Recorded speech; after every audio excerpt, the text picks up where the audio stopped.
কুমিল্লায় বড়ুয়ায় শুরু হয়েছে স্বয়ংক্রিয় জ্বালানি বিপণন ডিপোর কার্যক্রম। বাংলাদেশ পেট্রোলিয়াম কর্পোরেশনের চেয়ারম্যান ও সচিব মোহাম্মদ আমিনুল আহসান এর উদ্বোধন করেন। কুমিল্লা রিপোর্টার জাহাঙ্গীর আলম ইমরুলের তথ্য ছবিতে ডেস্ক রিপোর্ট। জ্বালানি খাতে আধুনিকায়নের এক নতুন দিগন্ত উন্মোচিত হলো কুমিল্লায়। চট্টগ্রামের পতেঙ্গা থেকে পাইপলাইনে আসা জ্বালানি তেল গ্রহণ ও বিতরণে দেশে প্রথমবারের মতো যাত্রা শুরু করল সম্পূর্ণ স্বয়ংক্রিয় বিপণন ডিপো।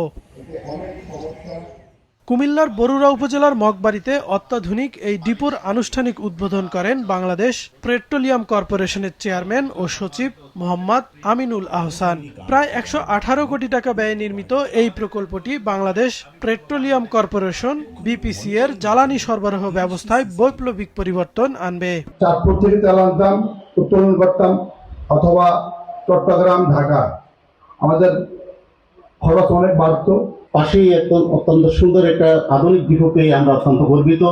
ডিপোতে তেল গ্রহণ থেকে শুরু করে ট্যাঙ্কার বা লরিতে তেল লোডিং পর্যন্ত সব প্রক্রিয়া চলবে কম্পিউটারাইজড সিস্টেমে।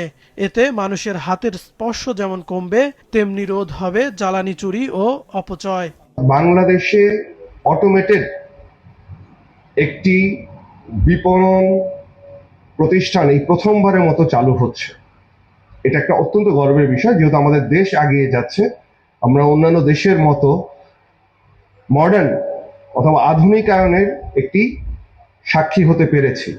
পেট্রোলের যে চাহিদা, পেট্রোলিয়াম জাতীয় দ্রব্যের তেলের যে চাহিদা, সেটিকে নতুন রূপে ঢেলে সাজানোর জন্য বাংলাদেশ সরকারের যে উদ্যোগ, সেটি এখানে আলাদাভাবে রূপায়িত হয়েছে। অটোমেশনের ফলে জ্বালানি খাতের সিস্টেম লস কমার পাশাপাশি বাঁচবে পরিবহন খরচ, বলছে বিপিসি। প্রতিটি গ্রাহককে আমরা যখন তেল দিতে আসবে, সেখানে আমরা তাদেরকে ইউনিক আর RFID কার্ড সরবরাহ করব।